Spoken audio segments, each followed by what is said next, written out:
And the funniest one of all was against what he called aliens, extraterrestrials. That would be the final card. And over and over and over during the 4 years that I knew him and was giving his speeches for him, he would bring up that last card. And remember, Carol, the last card is the alien card. We're going to have to build space-based weapons against aliens. And all of it, he said, is a lie. A lie. I think I was too naive to know at that time the seriousness of the nature of the spin that was being put on the system. And now the pieces are starting to fall into place. We're building a space-based weapon system based on a premise that is a lie, a spin. And Werner von Braun was trying to hint that to me back in the early 70s and right up until the moment when he died in 1977. What he told me is that there's an accelerated effort in place. He didn't mention a timeline, but he said that it was going to be speeding up faster than anybody could possibly imagine. That the effort to put weapons in space was not only based on a lie, but would accelerate past the point of people even understanding it until it was already up there and too late. When von Braun was dying in front of me the very first day that I met him, he had tubes draining out of his side.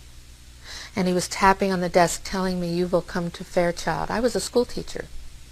"You will come to Fairchild and you will be responsible for keeping weapons out of space."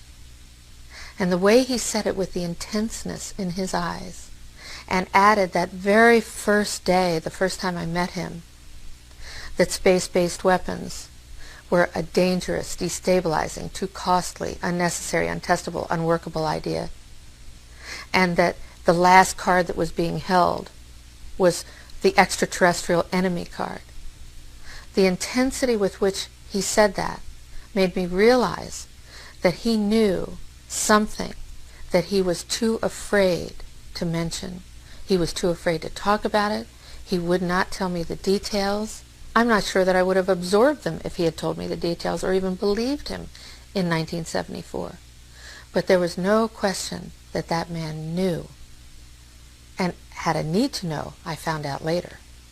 There's no doubt in my mind that Werner von Braun knew about the extraterrestrial issue.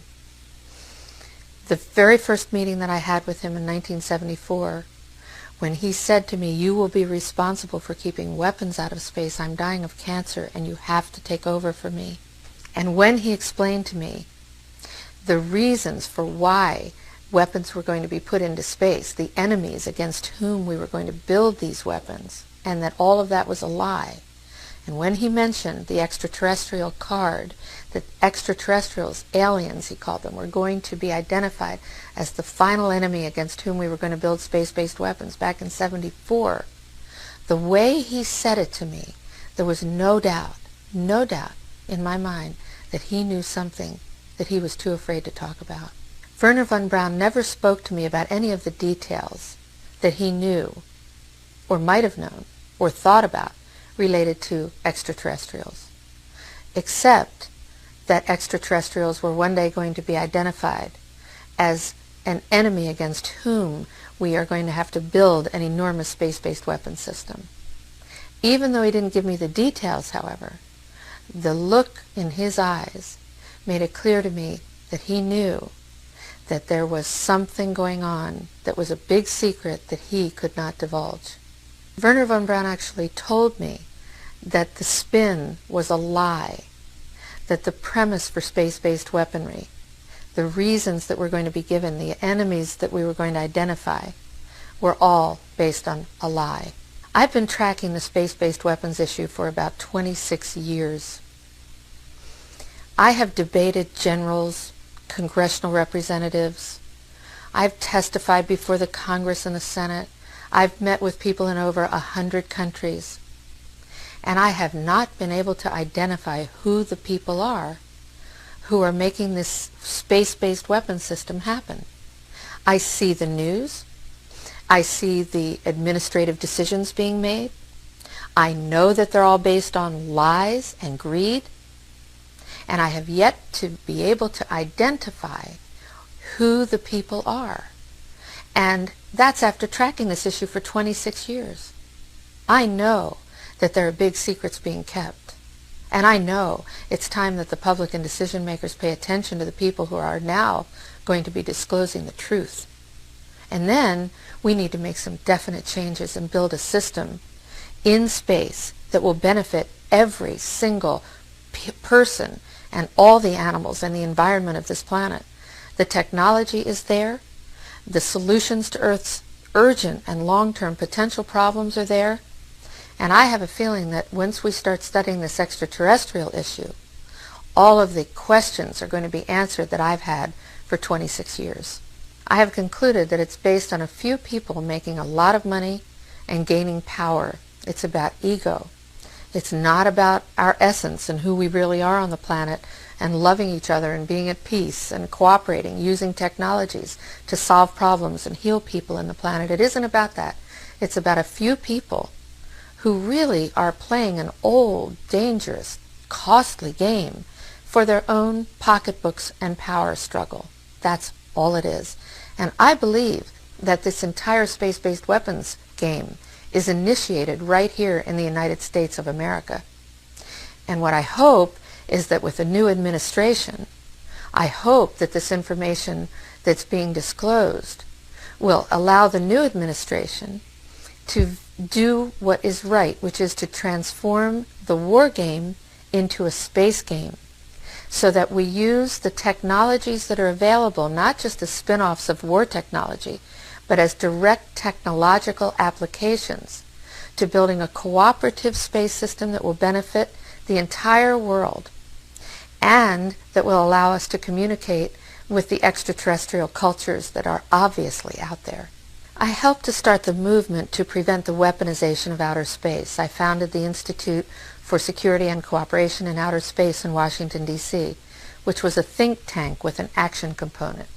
We studied this issue of who was going to benefit from building a space-based weapons program, which is merely an extension of the Earthbound war game. Of course, the next highest frontier, the high ground, is outer space. So it's a very natural place for those who play in the war game, who benefit from it, to go into outer space with their weapons. Who would benefit from it are the people who work in that arena. That's people in the military, in industries, in universities and labs, in the intelligence community. And this is not just in the United States, it's worldwide. This is a worldwide cooperative system. Wars are cooperative, just as peace will be when it breaks out. But right now, there are a lot of people benefiting. This is what our economy has been based on in this country and spreading around the world. War. And people suffer as a result. It's not fair. It never has been. People have screamed for, let's build out of swords, let's make plowshares, let's have peace and hold hands around the world, but it hasn't worked because too many people are benefiting.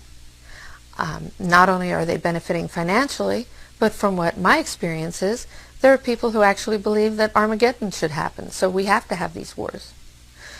So it's going from the pocketbook to the religious right. Some people who actually believe that we have to have wars for these religious reasons. And there are people who just love war. I have met warriors who love to go to war. And then there are the good people, the soldiers, who just take orders. And they have to feed their children and send them to college, so they want to keep their jobs. People in laboratories have told me they don't want to work on these technologies for war, but if they don't, they won't get a paycheck. Who's going to pay them?